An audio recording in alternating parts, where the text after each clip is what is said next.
I'm loving every minute of it, but I'm not playing and I'm not distracted. So, but there was a reason, like I said, before all this gambling became legalized, that they kept the players out of here. Now, all the leagues kept the players out of here. So I think this, you're kind of, we're playing with fire a little bit. Right, so you think keeping them 25 miles away and Las Vegas is a good idea? Yes, I think it's a great idea. I would have kept them in Arizona myself. Keep everybody out of here until the game.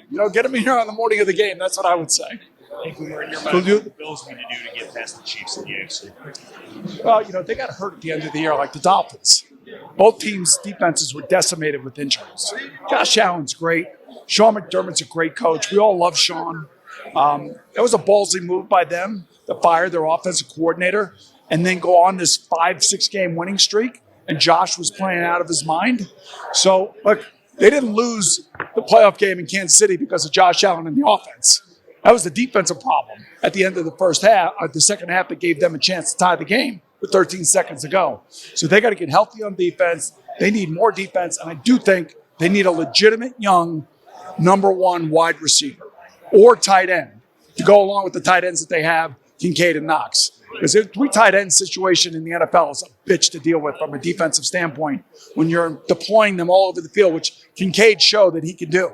I'm not saying he is Travis Kelce, but I'm saying, you think about him, the kid at Detroit, Laporta, these young tight ends, they see these guys playing. They see George Kittle. They see, Kelce, who saw all those great tight ends like Gronk playing, and look at what they've turned into.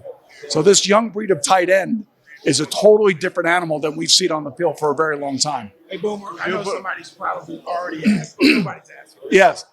Jared, what's up? What makes Patrick Mahomes great? From a quarterback perspective, what you appreciate? So I started this at the beginning. He hasn't been spectacular in this run here, but he's been brilliant. It's the nuances of the game. And I cannot tell you that I know what Travis Kelce's doing when he leaves the line of scrimmage. I watched their tape, and as a former player who played the position and who wanted to know where all of his players were supposed to be so I can anticipate, he and Travis do things on the field that I've never seen players do before. Some of the greatest quarterback, wide receiver, tight end combinations don't play the game like the two of them play. They're playing a different game than everybody else.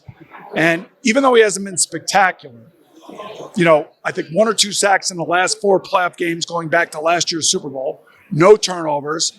And dare I say, he managed the game in the second half of last week's win against Baltimore, in which they didn't score any points. He managed the game. So he's a game manager. He's a system player. Oh, I think Brock Purdy's that too, I think. So, but Patrick's on the penthouse to brilliance, and he's getting to that level of, I can't even explain. I think all of us as quarterbacks appreciate his poise and his understanding of the game. And he and Andy, like I always say, the most important relationship in professional sports in this country is the quarterback and the head coach of a football team. If they're on the same page, that quarterback's going to be successful, and that coach is going to get the best out of that quarterback. And we have that in this game. We have Kyle with the young Brock Purdy, and we have old Andy Reid, the sage, with the young, Patrick Mahomes, who's lived up to every expectation. So it's a great matchup, but I just think the word brilliance is how I would describe Patrick Mahomes.